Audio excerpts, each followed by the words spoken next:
Hi friends, how are you? Hope everyone is doing well. I'm so excited to have a wonderful episode for you this evening. Excited to have many of you joining us today. Hello and welcome to the new viewers. Welcome back to the old viewers. For those of you who don't know me, my name is Dr. Uzma Sayed. I'm an infectious disease physician in New York, seeing a lot of familiar faces here. Hello, Ayman. Hello, Zakia. Hello, the Youth Society of Huntington. Dr. Shoaib Afridi. Hello. Karishma. Hello. Thank you for all the lovely waves, and keep, saying hello as you meet our guest of honor as well. I know you're really excited to meet her, and I'm really excited to have this session tonight because you're going to just love hearing from her. And we have a lot of viewers that are from all over the US, and we have viewers from all over the country. So really excited to have you on with us. So we are going to get our guest of honor on really shortly. This is episode 4 of Conversations About Color, and you are in for a real treat today. We have a trailblazer like no other who's going to be joining us and is going to have a much needed conversation that we can all really benefit from. So I'm going to go ahead and get our guest of honor with us, and then I will be doing a formal introduction. And please feel free to send your comments. You'll see a question box at the bottom, so feel free to send your questions.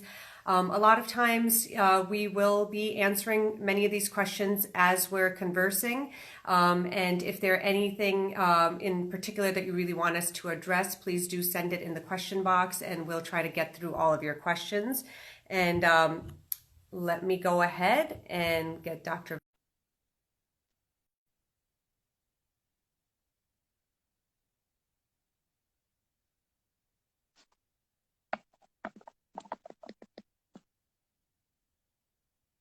Hi, Saba. Hello, Haseen. Thank you for joining us. Make sure to give us a wave and, let us know that you're with us here. And we're just waiting for Dr. Val to join us for this conversation. Hi, Mariam. And as I mentioned before, send in your comments, your questions, and make sure to wave. And, anything that is, relevant that you really are enjoying the conversation, let us know. Hi, John. How are you? Hi, Rimla. How are you? And let's see if we can get Dr. Val on with us.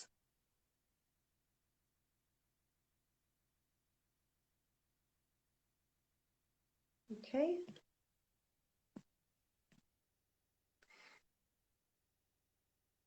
Hi, Yasmin. Thank you for joining. And there she is. Hello. Hello. Should How I are rotate? you, beautiful? I'm well. Yes. How are you? Let me rotate. I'm doing well. There we go. Look at that beautiful face. Oh, thank you. How are you? I'm doing well. How are you? I am great. Thank you for asking. It's so wonderful to see you.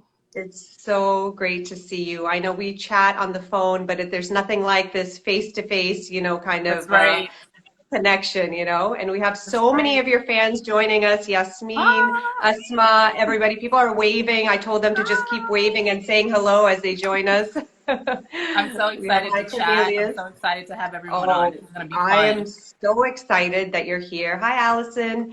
I told the audience a little bit, a very brief introduction, but I actually wanted to give a formal introduction so that people really know who you are. So before we get started, without much further ado, I want to give a really warm welcome to Dr. Sybile Val, who is a board-certified plastic and reconstructive surgeon and has extensive training in plastic surgery and reconstructive techniques. She's dedicated to providing her patients with compassionate care in a private, warm, and safe environment. Dr. Val earned her bachelor's degree in biology from Adelphi University in Garden City, New York. It was there that she discovered, yes, New York, woohoo. Let us know if you're New Yorkers here. I know we have a lot of them. That's right. But we've got 2 New Yorkers on the chat, and we've got lots of viewers who are from New York, so we're really excited. So she, discovered her passion for helping and teaching others. As a chemistry teaching assistant, she began honing her teaching skills. And upon completion of her bachelor's degree, she attended medical school at Wright State University in Dayton, Ohio. As a full-time medical student, she also served as a substitute teacher for Dayton Public School System, as well as a student tutor for junior medical school students. This is just amazing. Subsequent to med school, she completed a vigorous general surgery residency program at SUNY Downstate in Brooklyn, in New York. Brooklyn. Yes. Let us know if you're from Brooklyn also. We love hearing that. That's right. She then ventured south, completing a 3-year plastic and reconstructive surgery training program at LSU in New Orleans, Louisiana. So all the people from Louisiana, let us know. And now she has a thriving practice in Atlanta, Georgia. And outside of her practice, she enjoys spending quality time with her husband and her 2 children. So Dr. Sybile Val, thank you so much for being here. Thank you for having me. Tell you how excited we are to have you here. I'm excited that you are doing this much needed conversation. This is something that America needs to hear. We want to hear your story. We want to hear your journey. We want to hear your perspective, and we want all of us to grow together. So Awesome. We heard a little bit, about you, but I would like it if you could tell us about your childhood. Now, we heard that you were in New York, Yes. For a good amount of time, and you've moved around a little bit in your adulthood. But tell us a little bit about your family structure growing up. Was there a specific time, in your childhood in particular, where you noticed that, there were any differences, where you felt different, where you encountered prejudice? Was it something that happened at a young age, or was it something later on that you were affected by? Well, so I was actually born in Haiti. I was born in Haiti and wasn't in New York until I was about 3 or 4 years old. My mom came to the States first, and afterwards I followed. I had a young mom who was single at the time. So she was a single mom, an immigrant who didn't speak the language, didn't really know the culture. And she did the best that she could. She worked as a housekeeper. And during that time, I had the opportunity to know and meet the family that she was caring for. And for a short period of time, we actually lived with the family that she cared for. And starting school, when I actually started school, I wasn't fluent in English. I learned English just by going to school. There wasn't ESL back then. So you literally were just in the kindergarten class with everyone who spoke English, whether you spoke it or not, Wow. For the most part, I really don't recall issues about pertaining to race until I got a little bit older. My first Black teacher I remember meeting in 4th grade. I do remember a shift from my kindergarten to my 2nd grade years where I was one of a few Black students in the class to when my mom moved to a predominantly Black neighborhood where we were predominantly a full class of Black students with a couple of white or Indian students here and there. So those dynamic changes, I do remember vividly that things were a little different. Yeah. But one thing I don't truly recall as a child is anyone saying to me, you are Black versus, this person is white. So even though I saw it, no one really defined it for me. I was left on my own to define it. Okay. So now majority of children that, are, first generation and immigrants, it's very common, to speak a different language and sort of be thrown into it and sort of have to cope. Now you were really young, so you don't recall if that in itself was a challenge. I mean, the transition from different countries obviously is tough enough alone. And then having the language barrier. I mean, the good thing is when children are so young, they are able to adapt to languages very easily. And very quickly, but throughout that transition into the schooling, you don't recall if that was an added challenge by any means, just because you were young and you must have adapted rather quickly at that point.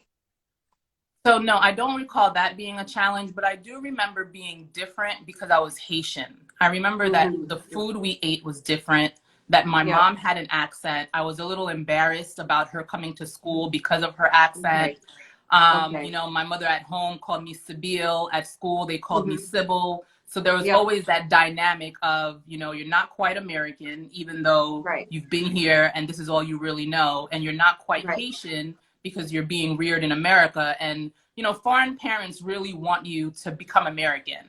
So in her Yes. mind's eye, she was really proud that she was raising an American girl, you know, but to a lot of Americans, I was a foreigner. You know, I was Haitian. I spoke another Yeah. language. I ate different food, and kids Yep. couldn't understand why I couldn't come play outside because my mom was so strict, you know? So those cultural differences definitely, you know, stood out during my childhood. That's so interesting. And that even transitioned to when you moved, from one elementary school to another. So did this carry on Absolutely. into, very frequently children, especially of immigrants, have these difficulties with the transitioning, holding on to different cultures, adapting to new culture and holding on to their roots. A lot of times you can see it simply in the fact when you may be bringing, food for lunch that is different Mm-hmm. from what your peers might be having. And this may lead to, a lot of times it's just children are for the most part innocent, but it's a lot of Mm-hmm. the unknown. And that can Correct. be the first initial trigger for some type of, bullying or prejudice or anything like that. And you mentioned yourself that you were a little bit embarrassed with her accent. I wonder if Mm-hmm. some of that also, you experienced early on with your peers. Oh, absolutely. You know, a lot of times they referred to Haitian kids as boat people, you know, with the assumption that we didn't come on a plane, that we came via boat. People would ask silly questions like, can you swim? You know, so you were always, Wow. you know, receiving, you were always receiving and hearing these jokes, whether or not, you know, your colors matched, if you were came from a banana boat, all those things I heard. What I do remember in particular was the fact that the other children, there were a lot of other children that were also from immigrant families that were from Jamaica, Barbados. So I think that made it a little bit easier. And the Okay. one great thing that I really enjoyed and loved about New York is there were so many different types of people that it was really Yeah. hard to really select and pick out one person for one specific thing, you know? So it was never really a black or Absolutely. white issue. It might have been, you Right. know, Haitian food versus, you know, Jamaican Yeah. food versus American food. But I think a lot of it was said jokingly, you know, but Yeah. over time, some of it did hurt, and you kind of Right. remember the things that hurt, but a lot of it were Right. jokes, and you kind of learn to laugh at it so that Right. you're not, you know, crying all the time, and so that you can Yeah. really kind of let it roll off your shoulders. Yeah.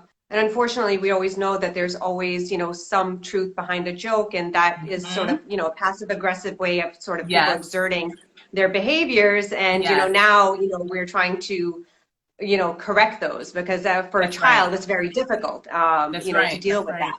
That's So right. it's really interesting that you mentioned New York, and Hmm. being a New Yorker, we have this affinity for this state. It's a Hmm. melting pot. We have so much diversity here. We Hmm. love, all the culture, everything that we see.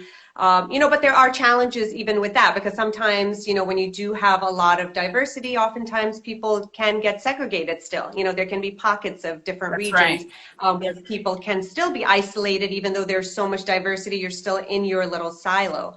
Now, you moved That's right. to Ohio at one point for, during Hmm.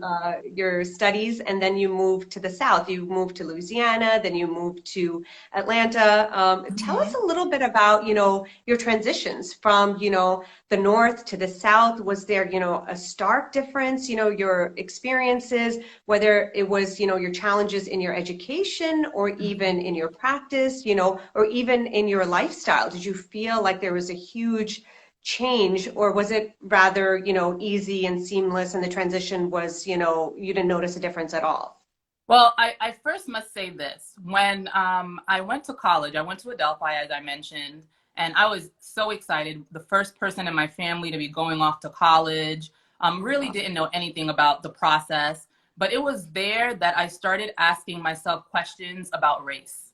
And Mhm. even though I was, you know, I am Black, I decided to minor in African American studies. The reason I minored in African American studies was because I did notice that there was a difference that people would refer to a difference between Caribbeans versus Black Americans versus true African Americans, you know, people of African Yep. descent. And I Yep. recall specifically one of my girlfriends in college having an accent because she was Nigerian, and she was Hmm. assumed to be brighter because of it. She was assumed to Wow. be a harder worker because of it. And I always Wow. thought that was an interesting, just an interesting thought process. Just simply because someone was from another country, these assumptions were made. And the same is true about Black Americans. The assumptions that come with being Black American are, they might not be as hard of a worker, they might not be worth the investment. So I was kind of always stuck in between. I didn't have an accent anymore. Right. You understand? Right. So I was Caribbean, but one of the things that I realized was the African American struggle is something that every Black person needs to learn and know about. Because I was Haitian, there are things that I didn't grow up hearing and knowing. I didn't grow up with a grandmother or a great grandmother who talked to me about slavery, who talked to me about plantations, or who talked to me about how life was in the South. I grew up with a Haitian grandmother who, had her own business in Haiti and just had a whole different mindset. So those conversations weren't normal for me. What I did learn while I was minoring in African American studies was that there was still a lot of pain with slavery that a lot of people didn't understand, and a lot of people continue not to understand. So until you really stop and assess what happened with slavery, you'll realize it doesn't matter that it was 400 or 500 years ago. The emotional damage, the mental damage is so deep. It's so disturbing that it affects people for not just 1, 2, 3 generations. It affects people forever. And if you don't really understand it and acknowledge it, you really do Black people a disservice, So I really felt it was important for me to understand what it was like and what it meant to be African American. So with that being said, I moved to the Midwest. Now, as a New Yorker, you're always convinced you could survive anywhere. So I was just like, oh yeah, if I could survive in Manhattan, I could survive in Ohio. And I got to Ohio and the crickets scared me. I'm like, why is it so quiet? It was too quiet to fall asleep at night. It was so quiet. But med school was a great experience. It was interesting going from somewhere where there was so much diversity, in New York, to going to Ohio, where everyone was very much the same. Everyone ate, beef and corn. Everyone understood cows and milking cows, which I had never heard of before, really. So it was really interesting to be somewhere where no one had an accent. No one had an accent. Everyone spoke, the same. And to them, I had an accent because I came from New York. So that was really quite interesting. So, I go back to New York. I have, I have a great time in terms of my general surgery training, operating left and right. I love it. And then I eventually venture south. When I reached New Orleans, I was really excited to be, training in plastics, to be in the South. I wanted to know what, New Orleans was all about. I'd heard so much. And immediately I realized the racial difference and the racial tension immediately. The fact that I was a New Yorker bothered patients. They called me a fast talking Yankee. And I was blown away. I'm like, Yankees? Do you guys still like what's a Yankee? Use that term. Right. It's like 2000. You only read about it. 2012, and people were still using the term Yankee, and it blew my mind. But then I realized, when in Rome, you have to do as the Romans do. So I slowed down my speech because I wanted my patients to understand me. I used to walk into the rooms and start my physical exam. And then I realized that wasn't the culture in New Orleans. In New Orleans, people wanted you to stop and ask them how they're doing. How's your aunt? How's your sister? Before going on to talk to them about their medical problems. So the fact that I didn't do that was offensive to them. And I felt that because I was the one who was coming into their city and their culture, I should understand the culture and, make the necessary changes. And I did. But even with that being said, when I completed my training, I still was told that it would not be a good idea for me to stay in New Orleans because New Orleans had never had a Black female plastic surgeon. So it didn't matter how hard I worked, my skin color was still being used against me. Wow. And this was from your colleagues or from your patients, or it was a combination where you were feeling it, the brunt? It was actually from my mentor, which really hurt. And I remember when I went home and I told my husband, and my husband told me, you need to go back and let him know Right. that what he said wasn't right and that it hurt your feelings. And it scared me to say it. I didn't want to say it because I didn't want to, to be rocking the boat and making a big deal out of anything, but I stood at the scrub sink the following day and I said to him, what you said to me really hurt. It hurt me because just like your child, I too am somebody's child. I too have hopes and aspirations. I too want some of the same things you want. And by saying that to me, not only do you not see me, but you keep me down. You actually keep the disadvantage gap growing instead of making it smaller. And he apologized, and I accepted the apology. I moved on. But what I realized was the concern wasn't simply about the fact that the people in the city may not be ready for a quote unquote Black plastic surgeon. It was my mentor. He wasn't ready. Right. You understand? And he didn't realize that what he was saying was evidence of who he was, So all I can do is kind of shed the light and move on. That's amazing. Well, I'm so proud of you for actually going back and having that important conversation. And my question, follow up to that was going to be, were you the first Black American or Black American female that he had as a resident, essentially? No, actually, I was the second. Second. Okay. So he had practiced that speech before, I'm assuming. That's exactly what it seemed like to me. Wow. Mind blowing. So I want to, unpackage this a little bit. I want to go back a couple of steps and go back to your path towards medicine.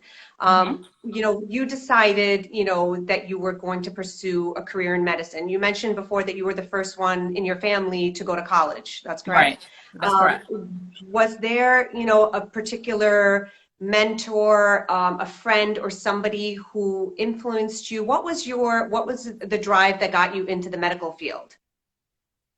So my mom was a housekeeper for 2 PhDs, and she called them doctor. So growing up, I had 2 doctors that I saw, whose homes I lived in, whose family I was kind of a part of, and they were extremely supportive of me.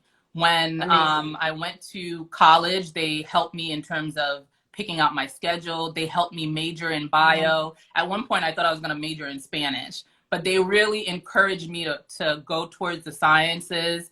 And they weren't, front row sitting, at the bleachers cheering me on, but they were always in the background, kind of watching and making sure everything was okay. And I think they played a huge role in my entire life. A lot of my life is modeled after what I saw that their life looked like. That's amazing. And what was their background? What was their ethnicity? So Dr. Bernard and Marilyn Horowitz were immunologists, Jewish and Christian. Okay. And they were the very positive role models that you had. When you decided and you had the support from them that you were going to pursue medicine, were there other people in your life who were discouraging you from it? Whether it be in your family, your community, your friends, or even in your travels throughout your education, whether it be your high school counselors, your college, professors, what was that like? So there were definitely people who felt that it was a big reach for someone like me. And I always wondered, what exactly was the someone like me? What does that mean?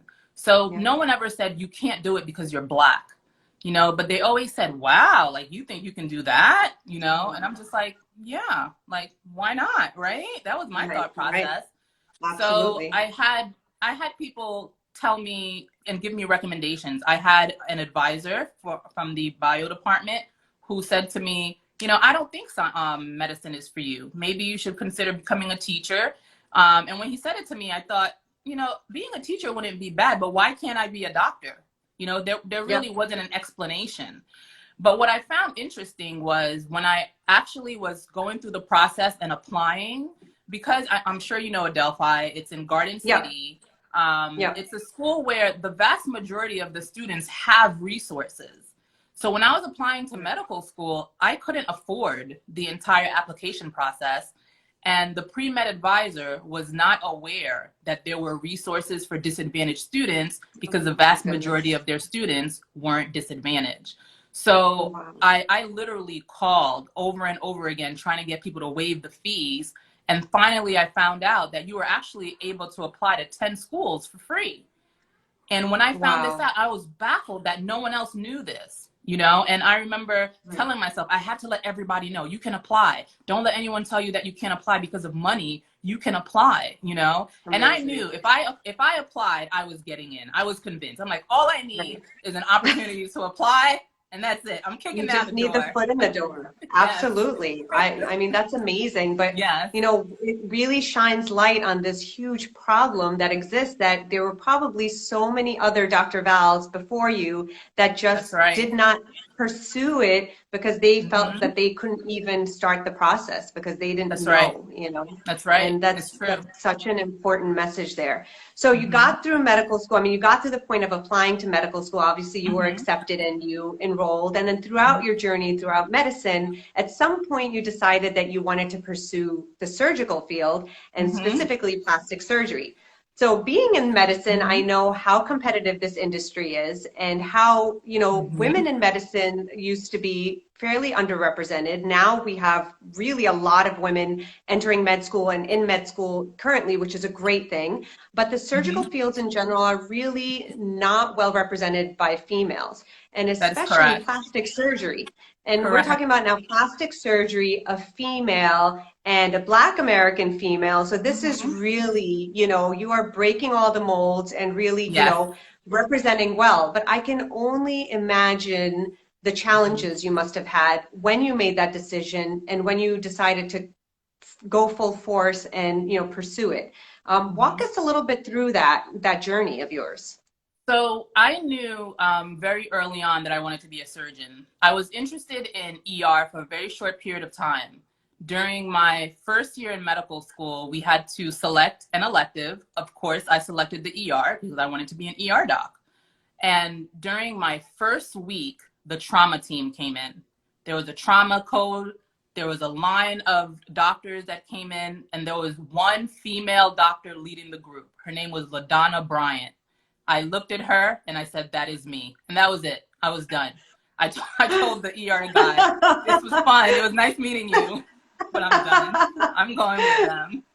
So then, you know, I really wanted to know what the OR was like.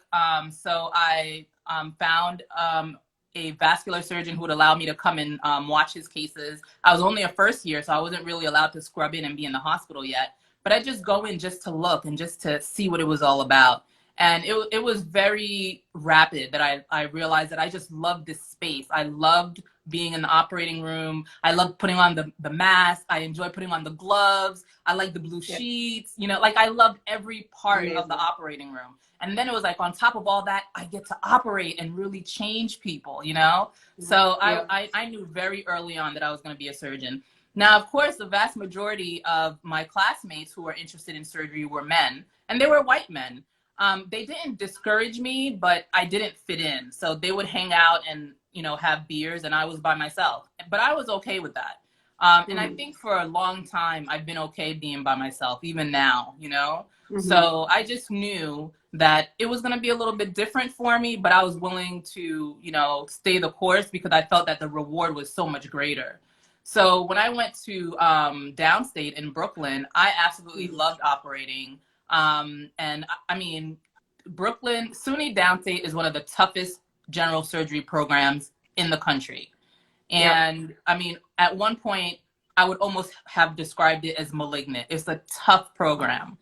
And we actually had a lot of females in the program, but we were almost trained to function, think, and behave like soldiers. It was very militant. And I remember the female surgeons looking at each other saying, I'm not willing to cover your call if you get pregnant, which sounds very cruel that we would even say that to each other, but that's how we functioned. And I think part of it was survival. We all just wanted to survive because there were so many hours. It was so hard. And there was nothing else to do. It was like drinking water out of a fire hose. You know, it's like for some reason you were still thirsty, but there was all this water around. you know? Right. So our goal was survival. But I do remember when I went to do my plastics training, my thought process was there's got to be a better way.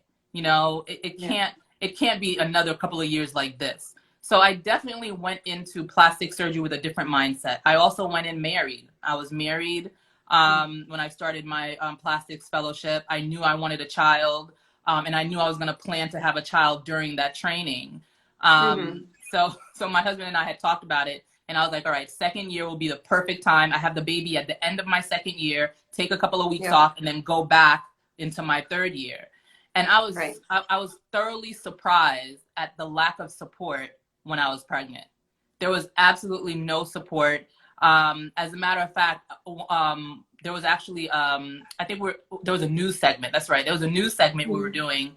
And I remember the nurse tells the videographer, just make sure you get her from, you know, the waist up so that she doesn't look unprofessional. We're thinking, why is pregnancy unprofessional? But all I could do was cry. You know, all I could do was cry. There was nothing else to do.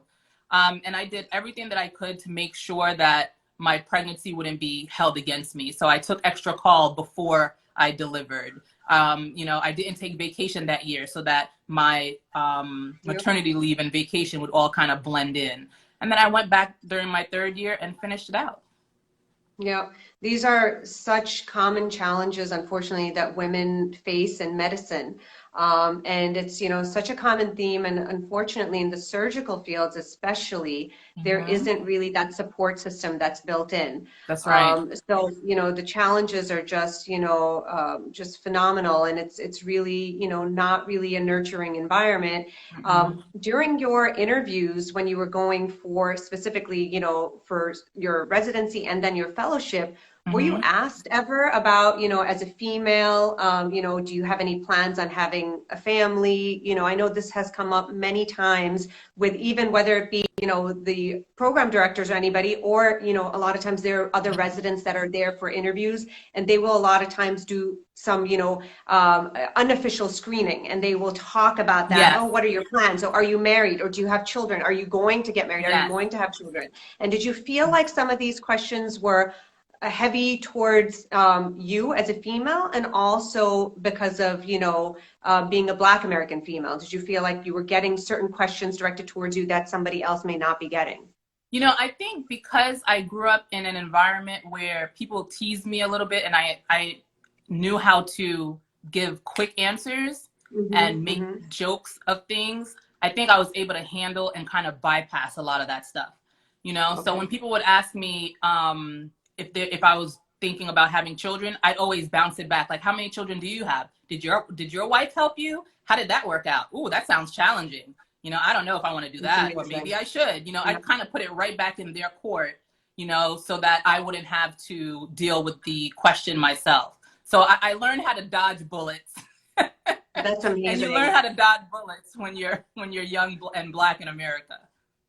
Absolutely. I mean, what an amazing point, because, you know, it's really about making the questioner uncomfortable with their line of questioning, because we know that it's inappropriate. We know that it's wrong, but they continue to, you know, behave this way and continue this pattern. So when you put it on them, it really makes them sort of realize what they're saying. So that's an amazing lesson. And unfortunately, you had to learn that lesson very early on. So talking about children, we heard that you have 2 young children, and they're how old again? 7 and my daughter 5? Sydney is 7, and my little boy Adonis is 4. Oh my goodness, how amazing. Yeah. So, you know, it's obviously challenging, you know, balancing life and, you know, as, you know, full-time working moms, you know, there's, you know, so much that goes into it, but now you're also raising your family in the South. So tell us a little bit about your experiences as a mother, their experiences as children, you know, growing up in America right now, and, you know, how are you seeing their childhood, and how is it similar or different from your experiences in New York and your experiences just in general as a first generation? So I will say that I was very intentional in terms of the environment that I brought my children into.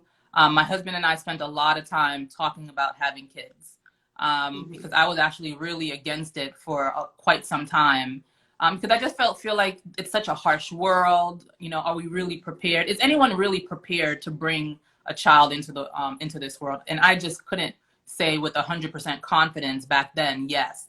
So we spent a lot of time talking about it. I actually went to therapy and spoke to a therapist about what it means for me to have and bring a child into the world because of my own personal background, because of the fact that I came from a single parent home, because I never knew my dad. I knew all of those things would play a role.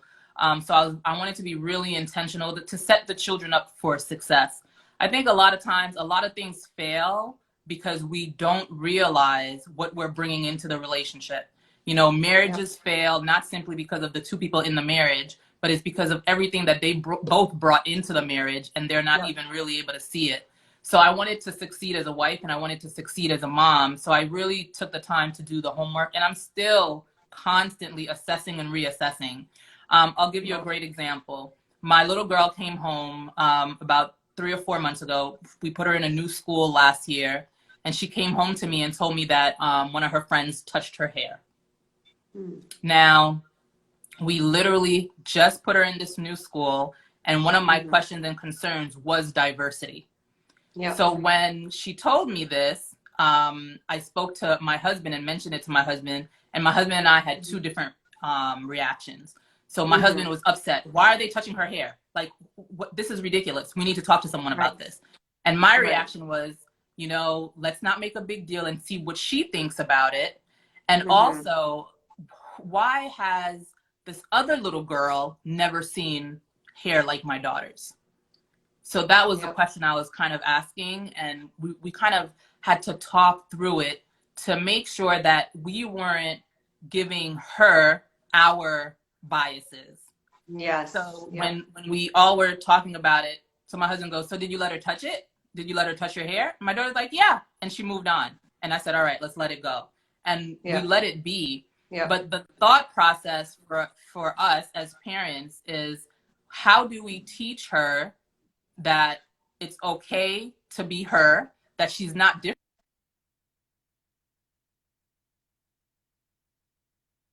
Her hair, you know, those are the things that we wanted to make sure that we got across.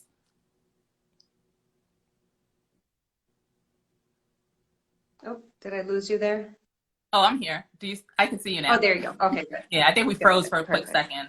But yeah, you know, it's just constantly assessing and reassessing and seeing how we can be a positive contribution, you know, to any situation. Whatever situation is presented, be it good or bad, what positive input and what positive influence or twist can we put on it?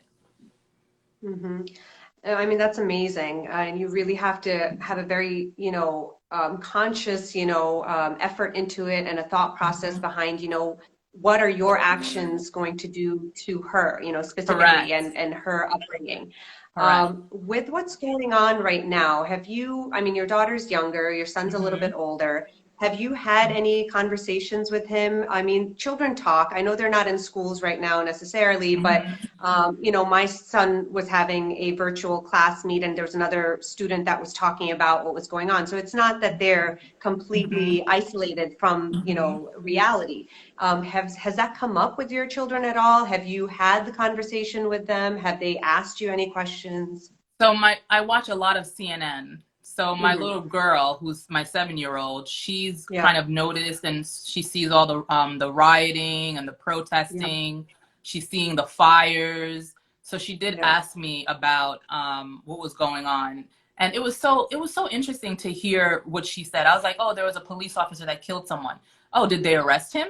I'm like, yes, he's been arrested. Okay. And then she let it go. She didn't ask questions about the race part. I didn't introduce that aspect, and I'm just really cautious. So I'm just kind of following her lead to see what she knows, what I need to dismantle, what I need to provide information on. But I don't want her to be stressed, you know? So one of my big things is to make sure that she's not being given a burden to carry that she shouldn't be carrying as a 7-year-old. You know, so right now they run outside in the sprinklers, you know, they're hanging out because there's no school, but I really don't, I don't make them watch the news for understanding. Yeah. I simply let them come to me with what they know or what they believe they know, and I guide them in the right direction, in what I believe to That's be the right amazing. direction. Yeah, that's amazing. It's really challenging for children to have to deal, at such a young Mm-hmm. age with these Mm-hmm. difficult conversations and to even process them because most children are not able to understand, the differences and what we have in the world today. Do you Mm-hmm. personally have any friends who are in similar situations who've had to have those conversations in your community where you live right now? Oh, You have. absolutely. Okay. Absolutely. Yeah. I mean, most parents that I know who have older teenagers have had to talk to them about how to behave if they're pulled over. Have Yeah. had to talk to them about the difference between, if they go out and they're stopped versus their friend who might be inviting them out, or just letting them be aware that, you're going out with a group, but compared to this group, this is what may happen to you that may not happen to them. So I have a lot of friends having that conversation. And even my husband and I, we had a conversation about 6 months ago that really struck me. So we watched a movie, Queen Slim. Mhm. And in that movie, I don't know if you've seen it, but there's a part where the young lady gets out of the car when Mhm. her boyfriend is being arrested. So my husband tells me, if we're ever in a car together and the cop asks me to step out, you stay in the car. And I'm like, no, why would I stay in the car? What if me getting out of the car helps you? And Right. his response was, what if you getting out of the car leads to both of us being shot? Wow. And he's like, it's better that I get shot and you're okay than for both of us to be shot. And I thought Wow. about it and I was like, this is crazy. No, I definitely get out the car. And that's the type Right. of person that I am. So now when we're in Right. the car together, I almost have to remind myself, if anything goes wrong, don't get out the car. Sit in the car Wow. and wait, which I never thought of before. Right. There are times when I'm driving with my husband and there's like an accident and I'm like, oh, slow down so we can see if they need help. I'm the type Right. that gets out the car. That's who I am, Right. you know? Right. So And you as a have to have that. physician and as a Yeah, surgeon, I'm sure that's that's right. your instinct, That's it. I get out of the car. So to me, it was just like, Right. look, I'm going to get out the car. We're going to talk to the cop and fix it. And Yeah. he's like, Sib, you stay in the car. And even now, just the thought that if we get pulled over or things start to look terrible, that I'm to stay in the car, it's frightening and it's sad. It's really, really Wow. sad. It really is sad. It's an unfortunate reality that people have to think about these difficult situations and what to do if, God forbid, they're in this situation. Mm-hmm. I want to go back to 1999 for a minute. Okay. I know you were in Adelphi at that time. You were in Yes. New York Yes. as a New Yorker. And, something really difficult happened that year. You were here in New York at Adelphi when the shooting of Amadou Diallo happened. That's And right. you spoke recently on social media a little bit about that. Can you tell us a little bit about the course of events and your actions at that time? And tell us what things were like. So in 1999, like most young adults, I was in college and I was excited about the future. I was so excited about the future. I actually was not an American citizen at the time. I became an American citizen during my med school years. So, when I turned 18, I couldn't vote, but there were still so many wonderful things to look forward to. I was just really excited. And I've always felt that there's something about, first, second graders and college students that's very similar. It's like an opportunity for them to see the world in a way and really make a change, So I was excited about change, excited about life. And I remember when the Amadou Diallo shooting occurred and the 41 shots and the devastation in the city and the devastation that at that point, I only knew about what was going on in New York. I don't know if there was as much devastation in the country, but it was devastating to hear what had happened. And during the time when he was shot, he was actually trying to pull his wallet out of his pocket and shot in the vestibule. And it was just terrible. So when, as I had mentioned, I was an African American Studies minor. There were a lot of questions being asked about police officers and police brutality. And the mayor was always standing behind the police officers. And the mayor was always trying to control the city. And I felt that was him trying to keep control, because if he if he stated that, what the police did and condemned the police outright, I think that he may have thought, and I believe would have been true, that, it could be mayhem and the streets would be, crazy in New York. So I kind of understood what was going on from a political standpoint, but I just didn't understand how this was legal. Like, this was okay for someone to not be shot 1, 2, or 3 times, but 41 times. Yeah. So I decided I wanted to march because that was the only thing that I could do. I asked a couple of my friends, and you have to keep in mind, these are a lot of my friends who were trying to go to med school, trying to go to dental school. So they were not really, on board. They were just like, no, I don't want to get myself in trouble. So I ended up going by myself, and I marched for hours. And I remember on my way back, I took the LIRR, and I get off the exit to walk down to Adelphi. And as I'm walking down, I remembered how many times some of my college friends told me that they were stopped by the police between the LIRR stop and the university. Because Garden City is actually one of the wealthiest cities in Long Island. And there were a lot of students who would come off of that stop, and sometimes the people in the neighborhood were uncomfortable to have all these young students walking up and down the streets. And I remember how many times they would, the police would just show up when, people would get off of the train to make sure that people's homes weren't violated. And there was a part of me that was like really sad. Like, I don't know if anything's gonna change. I really don't. But I knew that the only thing that I could do was to keep moving forward.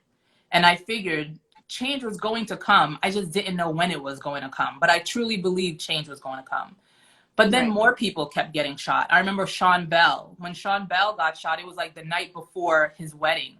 He was out with his friends and he was shot. Then it was another and another and another. And then it started to look as if things are never going to change. So now here we are in 2020, and I am so excited about what's happening now, because it's like, oh my gosh, things are going to change. Not simply because another person was shot and people are seeing it. It's that everyone's seeing it. It's that people who are not just Black are seeing it. People who are not just brown are seeing it. Everyone is seeing that there's something wrong with this. And when everyone is now able to see it, you can see the role that systemic racism has played in all of our lives. So now, at this point in time, there's absolutely no reason for anyone to not understand systemic racism unless you desire to not understand. There's no other reason to not understand. So now the question becomes, it's not a question of, are you racist or not? The question is, when racism rears its head, what are you going to do? Are you going to be the person to help increase the disadvantage gap? Or are you going to be the person to decrease the disadvantage gap? And that's all I think people should really be thinking about. Like, right now, you need to know where you stand. When something happens that's race related, or can even remotely possibly be, where do you stand? Are you widening the gap or closing the gap? That's amazing. So I was going to ask you exactly that 21 years later, things unfortunately are still occurring. That march that you were part of 21 years ago, we've had marches throughout the years. We've had, unfortunately, so many, unfortunate incidences, killings, racism, just rampant in this country. And, there are certain things that are different and there's certain things that are the same. You mentioned yourself that now things are really out there in the open. And although, everyone is out, it's really a matter of what action items are people going to take? What is going to be what is going to be the difference? What is going to make that difference now after hundreds and hundreds of years of, unfortunate racism and turmoil? So what message would you like people to know about the current situation, about the past, and about our future? I think that for a long time, Black people have suffered, and a lot of people have watched and have been passive. Now is no longer the time to be passive. We all see what's going on, and every single one of us can take action. It doesn't mean you have to march. It doesn't mean you have to be a politician, but there has to be something that you can do to close the gap. And if you can't find something to do to close the gap, it means you're not looking hard enough. And if you don't know anyone who can help you close the gap, that's a problem in itself, because it means you need to broaden your horizons and meet people who don't look like you, who don't talk like you, and who don't necessarily think like you. If there's ever been a time to be the change that we want to see, it's now.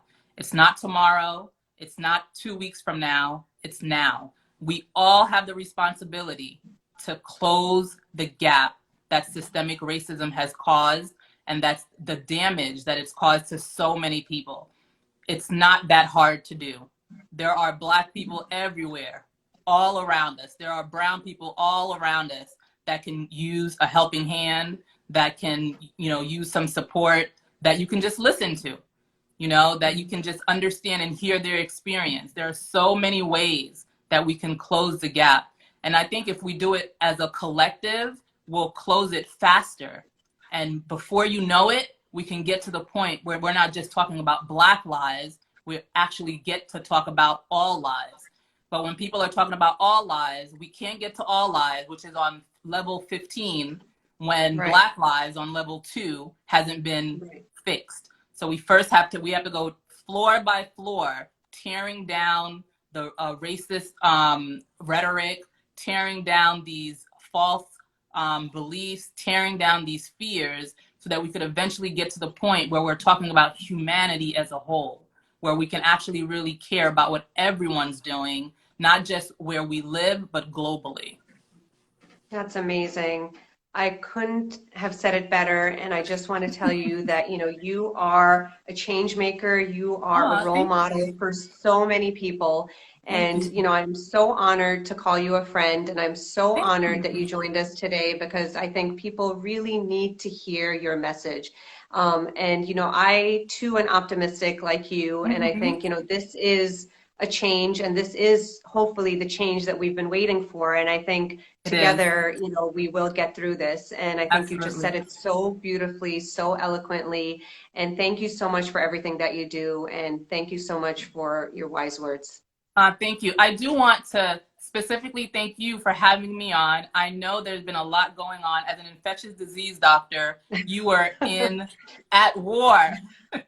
You were at war with COVID. And I'm sure you have a lot of concerns now with all the protests, and we're all worried about whether or not we're gonna have another spike. So I want to thank you for everything that you're doing in terms of fighting the COVID pandemic and fighting the racism pandemic, and making sure that we all come out on top. I know we can do it. Thank you so much, Dr. Val. This is just my small part that I can do to connect everyone together. And I think, as I mentioned, as I always say, with COVID and with racism and with everything that we're fighting in 2020 and for the many years that we've been doing it, we're all in it together. So, we have to do our part. We have to each do our part so that we can get through this for future generations. Absolutely. We're going to get it done. I'm confident. Me too. Me too. Thank you so much again. Bye, everybody. Take care. Bye. Thanks for joining, everyone. Bye. Bye, everyone.